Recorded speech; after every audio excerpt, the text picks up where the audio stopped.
하나님의 말씀 호세아 13장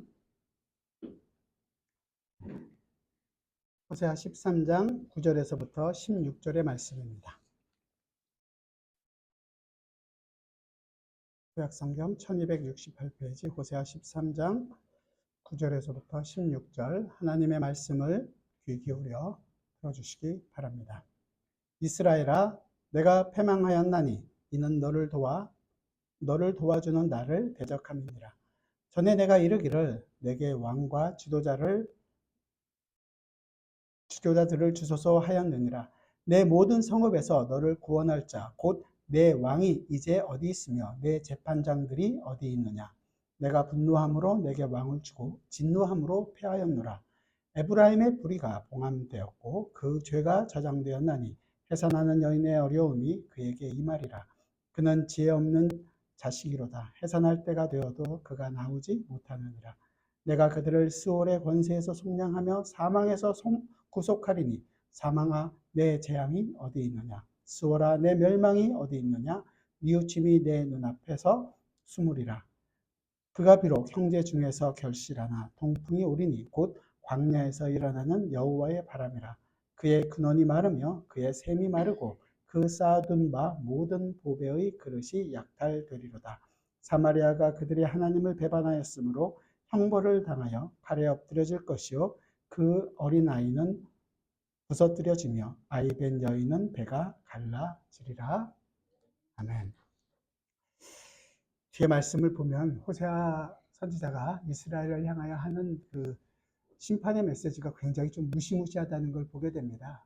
여러 번 말씀드렸는데 호세아가 읽을 때도 굉장히 좀 어려운 부분이 있고 설교하는 부분도 어려움이 있습니다. 왜냐하면 지난 시간에도 말씀드린 것처럼 이 언약에 하나님께서 이스라엘 백성들과 갖고 있는 이 언약 개념이 구약과 그 다음에 그 구약으로만 끝나는 것이 아니라 이 새로운 언약이 함께 그 안에 들어있기 때문에 두 개가 같이 숨어져 있는 내용들이 있기 때문에 굉장히 어려운 거예요.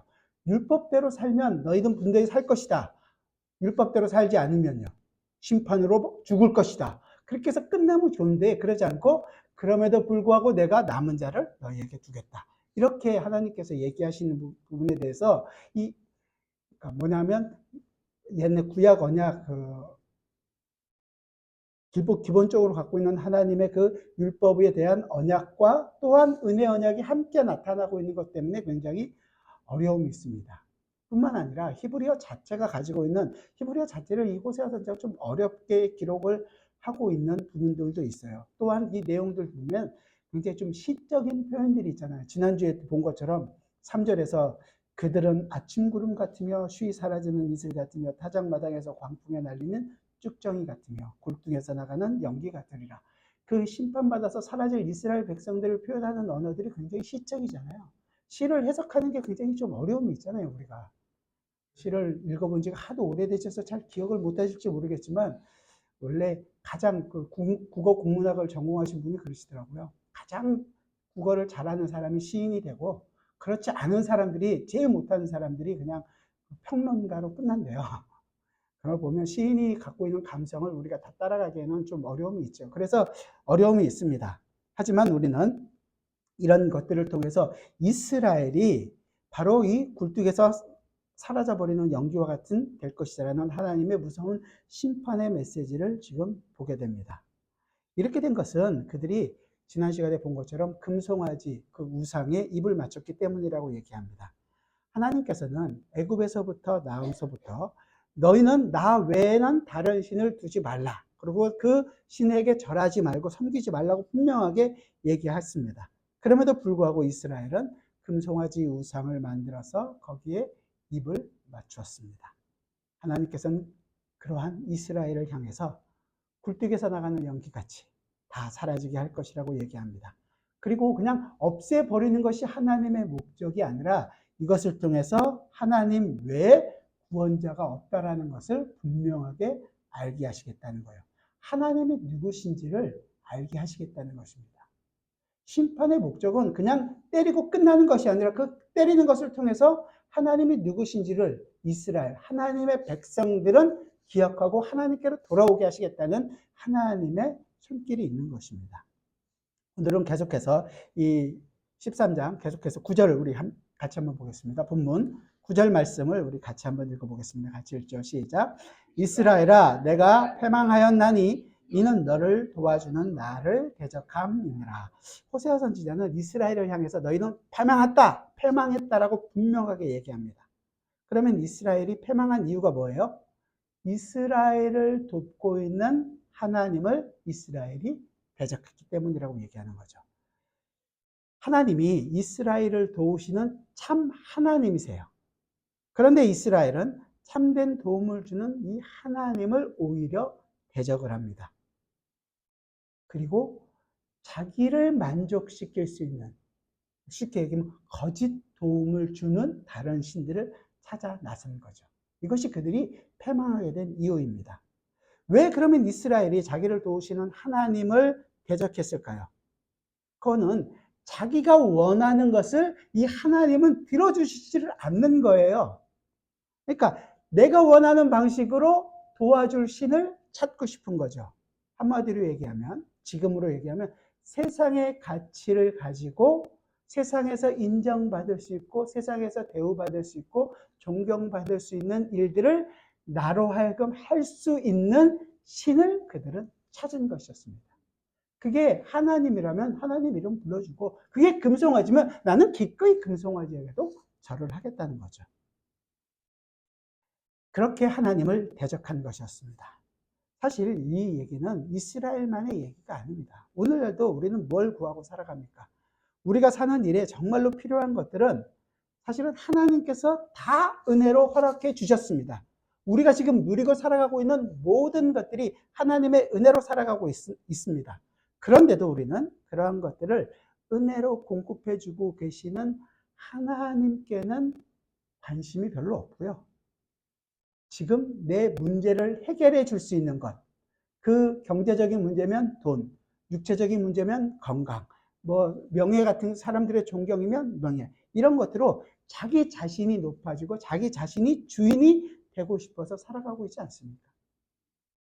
그렇다면 이스라엘만 패망하는 건가요? 우리는요, 똑같이 패망해야 되는 것이 맞는 것입니다. 자, 이스라엘이 패망한 이유에 대해서 10절부터 쭉 해서 두 가지 정도로 얘기를 하는데, 우리 10절과 11절 먼저 같이 한번 읽어보겠습니다. 10절, 11절 같이 읽죠. 시작. 전에 내가 이르기를 내게 왕과 지도자를 주소서 하였느니라. 내 모든 성읍에서 너를 구원할 자, 곧 내 왕이 이제 어디 있으며 내 재판장들이 어디 있느냐. 내가 분노함으로 내게 왕을 주고 진노함으로 패하였노라. 이스라엘 백성들이 처음 왕을 달라고 요구한 적이 언제였습니까? 사사 마지막 시대, 사무엘 시대였어요. 사무엘이 이제 거기 갈 때 사사기 마지막에 이스라엘 백성들이 사무엘에게 찾아가서 우리도 저 세상에 있는 나라들처럼 왕이 있어야겠습니다, 이 얘기를 하는 거죠. 이스라엘 역사에 대해서 우리가 공부할 시간이 있게 되면 그때 더욱더 자세하게 하겠지만, 오늘은 그런 내용이 있었다, 여러분들이 알고 싶으면 사사기 마지막과 사무엘을 좀 읽어보시면 될 것 같아요. 그래서 이스라엘 백성들이 사실은 약속의 땅, 이 가나안 땅에 들어와서 이제 처음에 그들을 인도하여 왔던 여호수아가 있었는데 후계자가 없이 그가 죽었어요. 그러고 났더니 하나님, 왜 그러면 후계자 없이 여호수아가 죽었느냐? 가나안 땅이 어떤 땅입니까?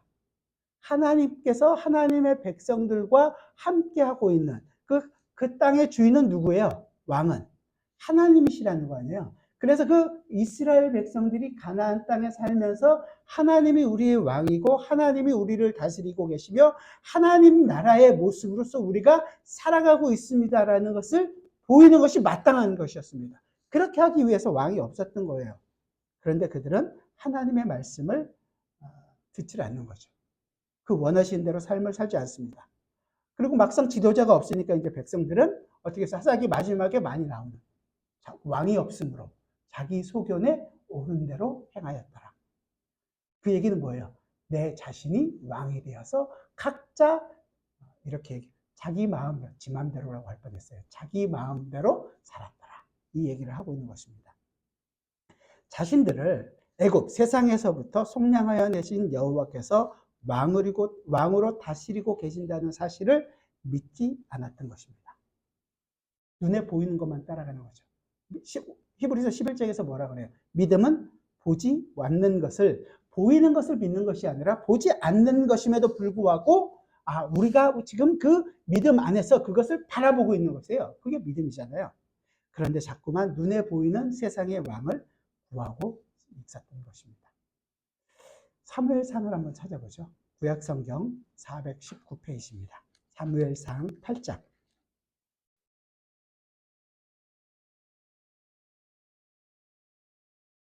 오늘 본문은 다시 올 거니까 주보를 껴놓으시고요. 사무엘상 8장 4절부터 7절입니다. 419페이지 같이 천천히 한번 읽어보겠습니다. 사무엘상 8장 4절부터 7절 같이 읽겠습니다. 이스라엘 모든 장로가 모여 라마에 있는 사무엘에게 나아가서 그에게 이르되 보소서 당신은 늙고 당신의 아들들은 당신의 행위를 따르지 아니하니 모든 나라와 같이 우리에게 왕을 세워 우리를 다스리게 하소서 한지라. 우리에게 왕을 주어 우리를 다스리게 하라 했을 때 사무엘이 그것을 기뻐하지 아니하여 여호와께 기도하며 여호와께서 이 사무엘에게 이르시되 백성이 내게 한 말을 다 들으라. 이는 그들이 너를 버림이 아니요 나를 버려 자기들의 왕이 되지 못하게 함이니라. 이스라엘 백성이 사무엘에게 왕을 요구하면서 5절에서 뭐라고 얘기했냐면 우리도 모든 나라와 같이 세상에 있는 나라와 같이 왕을 세워서 우리를 다스리게 하여 달라. 이것을 요구했던 것입니다. 이것은 스스로 자신들을 어떻게 보면 좀 격가시키는 거죠. 하나님 나라의 백성으로 하나님의 그 다스림을 받으면서 그 자신도 왕으로서 통치를 하는 것이 그 삶을 살아가는 것이 마땅한데 아닙니다. 우리는 그냥 노예로 사는 것, 왕의 신하로 사는 것이 좋습니다. 이 얘기를 하고 있는 거예요. 그래서 그들은 세상 나라처럼 왕을 세워달라고 요구했던 것입니다. 이것이 바로 하나님을 버리는 것이었고 하나님을 대적하는 것이었죠. 이런 그들에게 하나님께서는 뭐라고 얘기했냐면 이 왕이 가지고 있는 문제점을 계속해서 얘기합니다. 10절부터 18절까지 계속해서 한번 볼까요? 10절부터 18절까지요. 같이 시작. 사무엘이 왕을 요구하는 백성에게 여호와의 모든 말씀을 말하여 이르되 너희를 다스릴 왕의 제도는 이러하니라. 그가 너희의 아들들을 데려다가 그의 병거와 말을 격에 하리니 그들이 그 병거 앞에서 달릴 것이며 그가 또 너희의 아들들을 천부장과 오십부장을 삼을 것이며 자기 밭을 갈게 하고 자기 추수를 하게 할 것이며 자기 무기와 병거의 장비도 만들게 할 것이며 그가 또 너희의 딸들을 데려다가 향료 만드는 자와 요리하는 자와 떡 굽는 자로 삼을 것이며 그가 또 너희의 밭과 포도원과 감람원에서 가장 좋은 것을 가져다가 자기의 신하들에게 줄 것이며 그가 또 너희의 곡식과 포도원 소산의 11조를 거두어 자기의 관리와 신하에게 줄 것이며 그가 또 너희의 노비와 가장 아름다운 소년과 나귀들을 끌어다가 자기 일을 시킬 것이며 너희의 양떼의 10분의 1을 거두어 가리니 너희가 그의 종이 될 것이라. 그날에 너희는 너희가 택한 왕으로 말미암아 부르짖을 때 그날에 여호와께서 너희에게 응답하지 아니하시리라 하니. 하나님께서는 분명히 사무엘을 통해서 이 왕이 가지고 있는 제도의 폐단을 경고해 주셨습니다. 분명하게 얘기했죠. 결국 모든 백성들은 이 왕의 노예로 전락하게 될 것이라는 거예요. 하지만 그들은 막무가내로 왕을 요구합니다. 그리고 하나님께서는 그들에게 왕을 허락하시는데 오늘 본문에 있는 것처럼 분노하심으로 그들에게 왕을 허락한다고 얘기하는 거죠. 이 지금 오늘 본문에 있는 10절과 11절은 이스라엘이 어떻게 보면 처음 왕을 구할 때의 모습도 포함되어 있지만 사실은 솔로몬 이후에 르호보암이 왕이 되었을 때 르호보암이 이제 굉장히 좀 세금을 무겁게 내렸더니 여로보암을 위시한 북쪽에 있는 그 10개 지파들이 그것을 좀 가볍게 해달라고 요구를 했어요. 근데 르호보암이 거절했습니다. 그랬더니 반역을 한 거죠. 그래서 여로보암이 왕이 되어서 북이스라엘을 만들었습니다. 그리고 자기가 왕이 된 거죠. 북이스라엘의 왕. 그렇게 해서 왕이 된 것은 사실은 엄밀하게 얘기하면 하나님을 배반한 것이었습니다. 그리고 나서 백성들도 남쪽 이제 성전이 예루살렘에 있으니까 남쪽 유다로 가서 예배를 하게 되면 성전에 가서 제사를 하게 되면 그 백성들의 마음이 다 남쪽 유다로 빠질 것을 두려워해서 지난주에도 말한 것처럼 말씀드렸듯이 베델과 단에다가 금송아지를 만들고 거기서 제사를 지내게 했습니다. 백성들로 하여금 우상을 섬기게 하는 죄를 범하게 했던 거죠. 하나님의 분노를 진노하심을 세우게 되고 그 진노하심 때문에 북이스라엘은 정말로 제대로 된 왕가가 하나도 없이 210년 가까운 세월을 그 북이스라엘이 존재하는 동안에 19명의 왕이 있었고 그 왕이 한 가족, 가문에서 나온 것이 아니라 굉장히 여러 번, 9번에 걸쳐서 우리로 얘기하면 구테타가 일어나서 그 가족들이 다 몰살되는 일들이 있게 되었습니다. 이 사무엘이 경고한 대로 이스라엘이 왕을 구하였지만 그들은 그 왕으로 인해서 오히려 고생만 하게 되었던 것입니다. 북이스라엘만 그러느냐? 그렇잖아요. 남유다도 역시 똑같았습니다. 좀 우리가 보기에 좋은 왕들이 몇 명 보이죠? 히스기야? 뭐 이런 좀 좋아 보이는 것이 있지만 사실은 다 똑같이 하나님의 말씀대로 온전히 순종하면서 산 왕은 없었습니다. 그저 단지 하나님께서 그들에게 그 남쪽 유다에게 너그럽게 대해서 하나님의 그 다윗 가문과 맺었던 언약을 이루시기 위하여 그 약속을 지켜갔을 뿐이지 그들이 왕이 잘한 것은 전혀 없었습니다. 이것이 결국 하나님을 대적한 그 이스라엘의 결과였습니다. 남쪽 유다도 결국은 바벨론에 의해 명하게 되었죠. 다 포로로 끌려가게 됐습니다.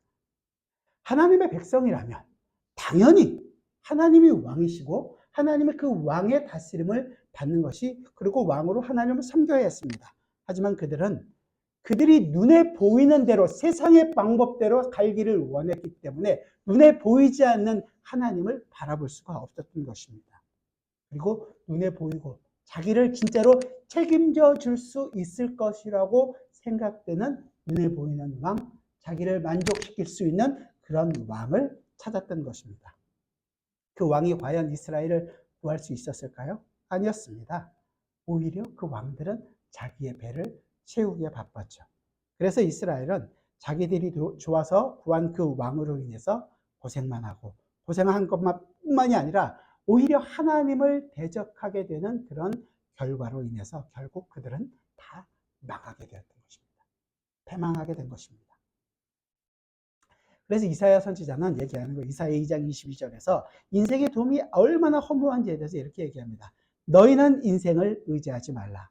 그의 호흡은 코에 있나니 새말 가치가 어디 있느냐.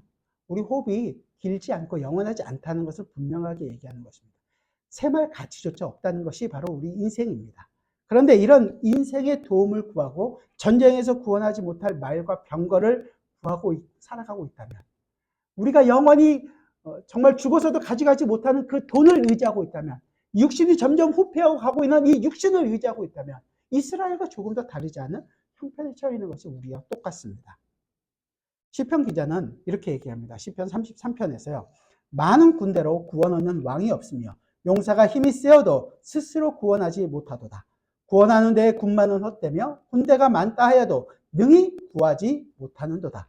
여호와는 그를 경외하는 자 곧 그의 인자하심을 바라는 자를 살피사 그들의 영혼을 사망에서 건지시며 그들이 굶주릴 때에 그들을 살리시도다. 우리 영혼이 여호와를 바라며 그는 우리의 도움과 방패시로다. 우리 마음이 그를 즐거워하며 우리가 그의 성호를 의지하였기 때문이로다. 여호와여 우리가 주께 바라는 대로 주의 인자하심을 우리에게 베푸소서. 시편 기자가 얘기하는 것처럼 말과 병기가 전쟁에서 우리 자신을 구원해 주는 것이 아닙니다. 여호와 하나님이 우리의 도움이고 우리의 방패가 되십니다. 그렇기 때문에 우리는 오직 여호와 하나님만을 의지하며 그분만을 바라보며 살아가야 하는 것입니다. 여러분들은 과연 지금 무엇을 구하고 살아가고 있습니까? 하나님께서는 자기 백성의 필요를, 우리의 필요가 무엇인지를 우리보다도 더 잘 알고 그 필요를 지금도 채워주고 계십니다. 우리가 원하는 것을 주지 않는다고 해서 하나님께서 공급해 주지 않는 것이 아니라 하나님은 하나님의 백성이 필요한 모든 것을 가장 적절하게 적절한 때에 적절한 양으로 우리에게 공급해 주고 계십니다. 그럼에도 불구하고 이스라엘은 끊임없이 하나님께 자기의 배를 채워달라고 요구하고 있습니다. 아니, 우리는 끊임없이 우리의 만족을 채워달라고 하나님께 부르짖고 있습니다. 뭐가 다릅니까? 뭐가? 하나님께서 이스라엘 향해서 너는 패망할 것이다. 내가 분노로 너희를 다 멸할 것이다. 우리에게도 똑같이 얘기하고 있는 것입니다. 그렇다면 우리가 어떻게 해야 되는 것입니까? 내가 누리고 있는 이 모든 것들이 하나님께서 하나님의 방식으로 가장 좋은 것으로 하나님의 백성을 먹이시고 입히시며 이끌어가고 계신다는 그 믿음의 눈으로 우리 자신의 인생을 바라볼 수 있어야 되지 않겠습니까? 그리고 그것이 하나님의 백성으로서 이 땅에서 우리가 살아가고 있는 좋은 모습입니다. 그렇게 살아야죠. 그렇게 살지 못한다면 그 지금 바로 회개하고 나에게 일어난 그 모든 일이 어떤 것인지를 알고 주님 앞에서 내 자신을 돌아봐야 할 것입니다. 이런 건 그저 왕만 요구하는 것에서 끝나는 것이 아니라 다른 것에서도 나타나는데요. 시편에 보면 시편 106편에서 이렇게 얘기합니다. 광야에서 욕심을 크게 내며 사막에서 하나님을 시험하였도다. 이스라엘 백성이 광야 걷는 동안에 하나님을 시험했다고 얘기해요. 어떤 거냐면 그러므로 여호와께서 그들의 요구한 것을 그들에게 주셨을지라도 그들의 영혼은 쇠약하게 하셨도다. 광야를 걷는데 매일 그들이 먹었던 게 뭐예요? 만나 먹었잖아요. 매일 만나 먹으니까 매일 똑같은 거 먹으면 질릴 수도 있겠는데 만나 볶음, 만나 무침, 만나 찜, 만나 이렇게 해서 하다가 그러니까 하나님 우리 옛날에 애굽에 있을 때는요. 그래도 노예지만 고기는 먹었는데 고기를 못 먹으니까 너무 그래요. 하나님께서 이스라엘에게 뭘 줬습니까? 메추라기를 허락해 주셨죠. 메추라기를 줬는데 그들이 정말로 탐욕스럽게 그 모든 것을 쓸어 담아 산더미 같이 쌓아놓고 먹었습니다. 이빨에서 고기 냄새가 흘러나지 않도록 그렇게 먹었어요. 하지만 그것 때문에 그들의 영혼은 도리어 쇠약하게 되었다고 얘기합니다. 하나님께서 분노하심으로 그들에게 응답하시는 것이죠. 하나님께서는 자신이 저주하기로 마음먹은 자의 요구는 어떻게 보면 쉽게 들어주십니다. 그대로 되게 그냥 내버려 두시는 거예요. 요구했으니까 들어줄게가 아니라 그 대용대로 되도록 그냥 바라보고 계시는 것입니다. 하지만 하나님께서 고치고자 하시는 하나님의 백성에 대해서는 하나님의 그 손길을 놓지 않으십니다. 쉽사리 들어주지를 않으세요. 우리가 오해하고 있는 누가복음 18장에 나오는 강청하는 예, 강청해서 기도 응답을 받으라가 아니라 그렇게 당연히 하나님께서는 우리의 기도를 들어주셔야 되는데 들어주시지를 않으시는 거예요. 그래서 누가복음 18장 1절 시작이 어떻게 돼요? 항상 기도하고 낙심치 말아야 될 것에 대한 비유로 얘기해 주시는 거예요. 안 들어주시니까 낙심하지 말고 끝까지 기도해라. 이 얘기를 하고 계시는 거거든요. 그런데 우리는 강청하면 들어주시지 않겠나? 이렇게 오해를 하는 거죠. 우리가 구하는 것대로 하나님께서 우리에게 허락하시다면 이스라엘이 광야에서 메추라기 먹고 만나 먹고 다 죽은 것처럼 우리도 이 땅에서 다 심판받아서 죽게 되는 것이 마땅합니다. 우리를 망하게 되는 거예요. 우리가 구하고 있는 대부분 것들이 주님을 의지하지 않고 나 자신이 혼자 살아갈 수 있는 방편을 요구하고 있기 때문에 하나님은 들어주시지 않는 겁니다. 지금 우리가 살아가고 있는 매 순간마다 하나님의 일용한 양식으로 우리를 채워주고 계시고 하나님을 의지할 수 있는 그 가장 아름다운 방편으로 우리에게 허락해주고 계시는 거예요. 그렇기 때문에 우리는 그 하나님의 도움의 손길을 우리가 매일 경험하고 살아가고 있다는 고백만이 우리 삶에서 나올 수 있는 것이지 왜 안 됩니까? 라는 하나님께 대한 불평은 하나님의 백성으로서는 할 수가 없는 것입니다. 물론 힘이 들고 어려우면 하나님 도와주십시오라고 기도할 수 있습니다. 하지만 그 기도 속에서도 하나님께서 내 인생을 책임져 가시고 계십니다라는 그 믿음의 내용은 빠져서는 안 되는 것입니다. 그리고 그렇게 하나님께서는 그 자리에 가게끔 우리를 오늘도 이끌어 가고 계시는 거죠. 우리가 아무리 부를 쌓아놓고 산다고 해서 죽어서 그거 갖고 갈 것도 아니고 이름 있다고 해서 그게 뭐 몇백 년 이어질 것도 아니잖아요. 어리석은 부자처럼 나는 이렇게 풍성하니까 마음대로 먹고 놀자. 그러다가 바로 죽으면 끝입니다. 그 모든 것. 그렇기 때문에 우리가 무엇을 구하고 살아가야 되는지 다시 한번 더 생각해 봐야 되는 거죠. 이스라엘이 둘째로 왕을 구한 것뿐만이 아니라 하나님을 온갖 것으로 대적했다고 얘기합니다. 12절과 오늘 본문 13절을 같이 한번 보죠. 오늘 본문 12절, 13절 같이 읽겠습니다. 시작. 에브라임의 부리가 봉합되었고 그 죄가 저장되었나니 해산하는 여인의 어려움이 그에게 임하리라. 그는 지혜 없는 자식이로다. 해산할 때가 되어도 그가 나오지 못하느니라. 굉장히 무서운 말씀이죠. 이 말씀은 북이스라엘의 심판에 대한 어떻게 보면 당위성에 대해서 정당하다는 것을 말하고 있습니다. 에브라임의 불의가 봉합되었다. 죄가 저장되었다라는 그런 내용이죠. 이 말은 하나님을 대적한 것이 쌓이고 쌓여서 아주 가득 차 있다는 것입니다. 하나님께서 가나안 출애굽을 하기를 조금 놔둔 그 내용이 뭐냐면 아직까지 가나안의 죄가 반영하지 가득 차지 않았기 때문에 놔두신 거예요. 그들이 가득 찼을 때 심판하시잖아요. 그런 거랑 똑같이 이스라엘이 바로 그 징역에 임하게 되었다라는 그 내용을 얘기하고 있는 것입니다. 그래서 마치 해산하는 여인이 해산하는 것처럼 때가 참에 그 쌓아진 죄로 말미암아 하나님의 심판이 임하게 될 것이다. 그런데 이 호세아 선지자는 북이스라엘이 지혜 없는 자식과 같다고 얘기해요. 왜 그러냐면 태아가 뱃속에서 나올 때 나오지 않게 되면 어떻게 보면 산모하고 아이가 모두가 죽을 수밖에 없는 것처럼 이 북이스라엘이 하나님의 이 회개의 외침을 듣고도 회개하지 않고 지체함으로 멸망을 받을 수밖에 없다는 것을 이야기해 주고 있는 것입니다. 이렇게 된다라는 것은 지금 호세아만 얘기하는 것이 아니라 이미 광야에서 모세 때 얘기했습니다. 신명기에 보면 얘기합니다. 신명기 32장인데요. 그들은 모략이 없는 민족이라 그들 중에 분별력이 없도다. 만일 그들이 지혜가 있어 이것을 깨달았으면 자기들의 종말을 분별하였으리라. 그들의 반석이 그들을 팔지 아니하였고 여호와께서 그들을 내주지 아니하였었더라면 어찌 하나가 천을 쫓으며 둘이 만을 도망하게 하였으리요. 진실로 그들의 반석이 우리의 반석과 같이 아니하니 우리의 원수들이 스스로 판단하도다. 이는 그들의 포도나무는 소돔의 포도나무요 고모라의 밭의 소산이라. 그들의 포도는 독이 든 포도이니 그 송이는 쓰며 그들의 포도주는 뱀의 독이요 독사의 맹독이라. 이것이 내게 쌓여 있고 그 곳간에 봉하여 있지 아니한가. 그들이 실족할 그때에 내가 보복하리라. 그들의 환난 날이 가까우니 그들에게 닥칠 그 일이 속히 오리로다. 참으로 여호와께서 자기 백성을 판단하시고 그 종들을 불쌍히 여기시리니 곧 그들의 무력함과 갇힌 자나 노인자가 없음을 보시는 때로다. 또한 그가 말씀하시기를 그들의 신들이 어디 있으며 그들이 피하던 반석이 어디 있느냐. 그들의 재물의 기름을 먹고 그들의 전제의 재물인 포도주를 마시던 자들이 일어나 너희를 돕게 하고 너희를 위해 피난처가 되게 하라. 이제는 나 곧 내가 그인 줄 알라. 나 외에는 신이 없도다. 나는 죽이기도 하며 살리기도 하며 상하게도 하며 낫게도 하나니 내 손에서 능히 빼앗을 자가 없도다.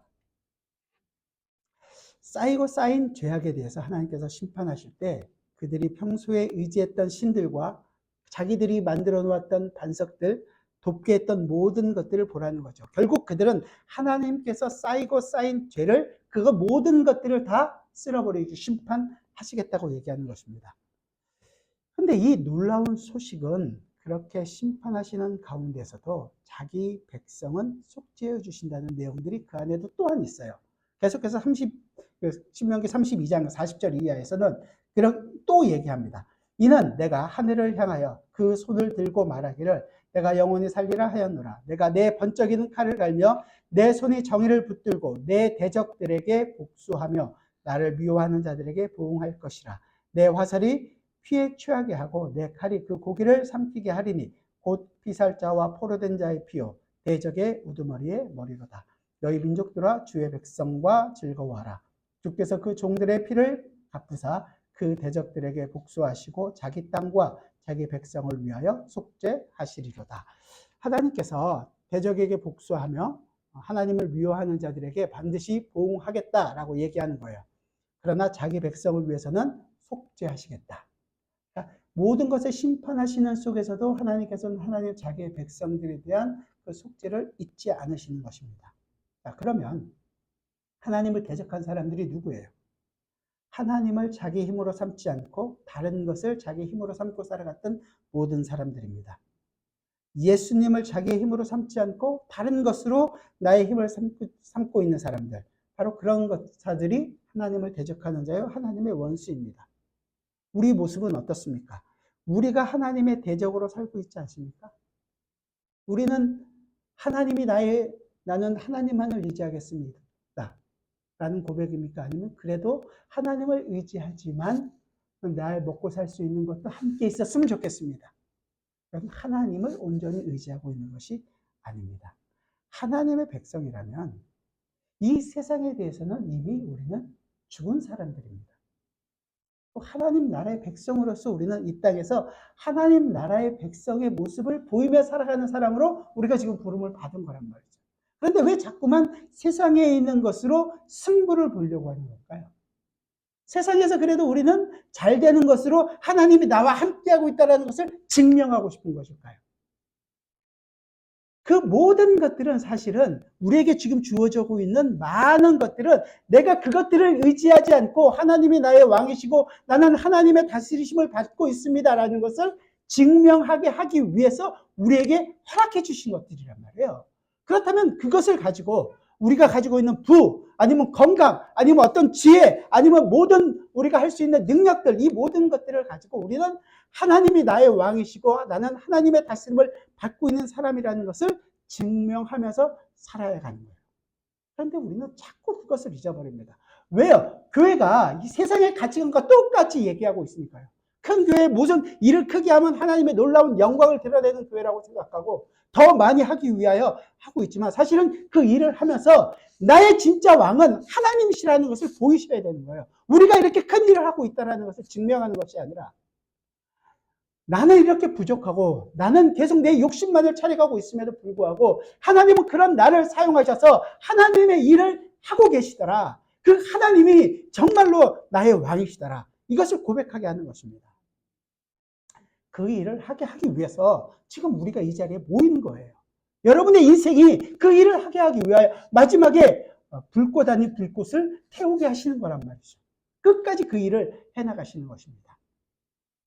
이 심판에 무서운 메시지가 있음에도 불구하고 은혜의 메시지는 이 안에서도 같이 나오게 됩니다. 오늘 본문 14절의 내용이 바로 그 내용인데요. 14절을 같이 한번 천천히 읽어보겠습니다. 본문 14절 같이 읽죠. 시작. 내가 그들을 수월의 권세에서 속량하며 사망에서 구속하리니 사망아 내 재앙이 어디 있느냐? 수월아 내 멸망이 어디 있느냐? 뉘우침이 내 앞에서 숨으리라. 아멘. 이제 장차 징계 뒤에 하나님의 위대한 구원의 그 약속에 대해서 이야기해주고 있습니다. 1차적으로는 물론 이스라엘 백성에게 하고 있는 내용이겠죠. 그래서 아수르로부터 해방과 회복에 대한 예언을 얘기하고 있습니다. 하지만 궁극적으로는 이 얘기는 모든 성도들이 예수 그리스도의 이 십자가와 이 부활을 통해서 이루어질 그 죄와 사망에서부터 우리가 구속함을 받는 그것을 미리 보여주고 있는 하나의 예언인 것입니다. 속량이라는 것은 값을 주고서 사는 것을 의미하는 거예요. 값이 치러졌다라는 것을 얘기하고 구속은 이미 중보자로 말미암아서 우리가 해방되었다. 자유를 얻게 됐다라는 것을 얘기합니다. 말씀드린 것처럼 1차적으로는 북이스라엘, 남쪽 유다에 대한 바벨론에서부터 포로에서 돌아오게 되는 것들을 얘기하는 것이지만 궁극적으로는 하나님의 택한 모든 백성들이 예수 그리스도의 사역으로 말미암아 죄와 사망의 권세에서부터 해방되는 것을 얘기하는 것입니다. 이것을 이 뒤에 있는 내용을 원문 그대로 직역을 하면 이런 거예요. 사망아 나는 너의 병이 될 것이며 음부야 나는 내 멸망이 될 것이다. 나로 말미암아 이 얘기는 나로 말미암아 사망, 음부 너희들은 다 죽게 될 것이고 너희들은 다 멸망받게 될 것이다. 이 얘기를 지금 하고 있는 것입니다.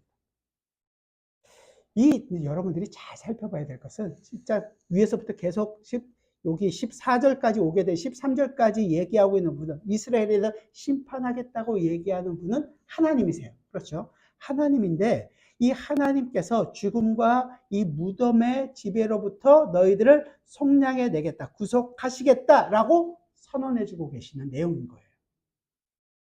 우리같이 이스라엘을 보면 죄 많고 그렇게 자기 욕심대로 왕을 삼고 자기가 원하는 왕으로 자기를 책임져줄 그 왕을 눈에 보이는 것들을 따라 살던 그 이스라엘이 결국은 아수르에게 멸망받게 될 것인데 거기서부터 구원해내는 것도 물론 있지만 실질적으로는 죄와 사망의 권세에 잡혀있던 모든 우리를 향하여 그 그 죄를 죽이시고 내가 그 죽음으로부터 너희들을 건져내겠다. 내가 그 죽음, 그 수월에서부터 나의 백성을 건져낼 것이다. 그들을 멸망시킬 것이다. 라는 하나님 편에서의 약속과 하나님 편에서의 그 어마어마한 사랑을 우리에게 보여주고 있는 것입니다. 그래서 그 일을 이루기 위하여 하나님 자신이 여인의 후손으로 이 땅에 오셔서 육신을 입고 이 땅에 오셔서 우리와 똑같은 형제로서 우리와 똑같은 성정을 가지고 이 땅에서 살아가시고 우리의 죄를 자기의 몸에 짊어지시고 우리의 죄가 되셔서 십자가에서 죽으시고 부활의 첫 열매로 우리에게 주고 계시는 것입니다. 그렇게 우리는 그 예수 그리스도의 죽음과 하나가 되었고 그 예수 그리스도의 부활과 하나가 되었고 예수 그리스도께서 하늘에 오르신 것과 같이 우리도 역시 하늘에 올라서 그 영광의 잔치에 참여하고 있는 것입니다. 우리는 지금 이 땅에 살고 있는 것처럼 보이지만 우리가 살아가고 있는 그 진정한 의미로서의 하나님의 백성의 삶은 예수 그리스도와 함께 하늘에 속한 자로서 살아가고 있다는 그 믿음의 눈은 잊어버리지 마십시오. 이것을 지금 선언해주고 있는 내용이 바로 오늘 본문에 있는 내용입니다. 문제는 이것을 이 히브리어를 이렇게 해석할 수 있냐 이거예요. 내가 죽이겠다라고 얘기하는 것. 히브리어가 가지고 있는 굉장히 독특한 부분들이 있는데 그래서 제1인칭 내가 그 일을 해나가겠다 이렇게 얘기를 하는 것을 통해서 이제는 하나님께서 구원의 사역이 있을 것이다. 하나님 스스로 이 일을 이루어내겠다는 하나님 편에서의 약속을 보여주고 있는 거죠. 이게 굉장히 처음에 시작할 때 어렵다고 얘기 드린 게 심판이 계속 이루어지고 있는데 왜 갑자기 엉뚱맞게 이 구원의 내용이 들어있냐 이거예요. 그런데 이 내용은 아까 신명기에서도 봤지만 사실은 그 훨씬 이전 처음 범죄했을 때도 나타납니다. 창세기 3장에서 우리 인간이 범죄했을 때 하나님이 법정이 열리고 거기서 이제 죄를 묻습니다. 아담은 핑계대고 하와도 핑계대죠. 그래서 어디까지 갔습니까? 뱀에게 갔죠. 뱀에게는 하나님 너 왜 그랬어? 이렇게 묻지도 않으세요. 바로 징계하시죠. 그러면서 뱀에 대해서 너는 흙을 먹을 것이다. 종일토록 흙을 먹게 살 것이다. 그리고 나서 여인에게 대해서 창세기 3장 15절 뭐라 그럽니까? 그 여인의 후손을 통하여 너희들이 다시 살게 될 것이다라는 것을 하나님의 약속하십니다. 그 심판 속에서 이거 3장 15절을 우리는 원시 복음이라고 얘기하는데 이 복음의 메시지를 그 안에 두고 계시는 거예요. 그런 것처럼 이 호세아에서도 똑같이 이 얘기를 하고 있는 것입니다. 왜 우리가 이것을 이렇게 알 수 있느냐? 이것을 사도 바울이 굉장히 아주 멋있게 해석해주고 있기 때문에 그렇습니다. 고린도전서 15장을 같이 한번 찾아보죠. 신약성경 284페이지. 고린도전서 15장 54절부터 좀 길지만 58절까지 우리 같이 한번 읽어보겠습니다.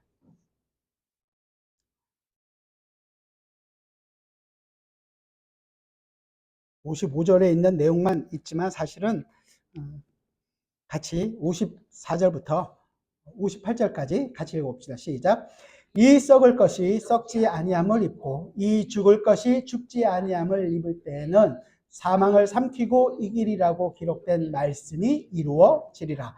사망아 너의 승리가 어디 있느냐? 사망아 내가 쏘는 것이 어디 있느냐? 사망이 쏘는 것은 죄요 죄의 권능은 율법이라. 우리 주 예수 그리스도로 말미암아 우리에게 승리를 주시는 하나님께 감사하노니 그러므로 내 사랑하는 형제들아 견실하며 흔들리지 말고 항상 주의 일에 더욱 힘쓰는 자들이 되라.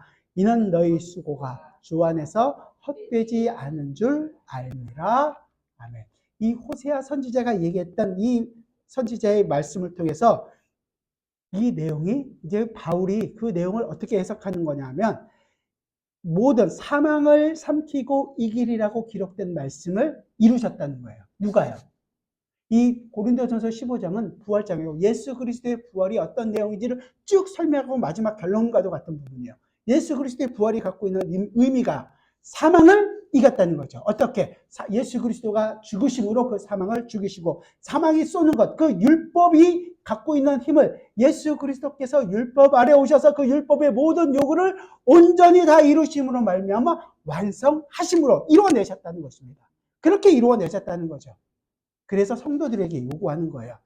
형제들아, 견실하고 흔들리지 말고 항상 주의 일을 더욱 힘쓰는 자들이 되란 말이죠. 그 그 내용이 우리 안에 있기 때문에 이제 우리는 사망이 우리를 흔들 수 있는 자들이 아니라는 것입니다. 죽음에 우리를 붙잡아 놓을 수 있는 자들이 아니라는 거예요. 왜? 예수 그리스도의 승리에, 예수 그리스도의 부활에, 예수 그리스도의 완전한 생명에 우리가 참여한 자가 되었기 때문입니다. 그래서 우리가 지금 이 기쁨을 누리는 자들이 되었다는 거죠.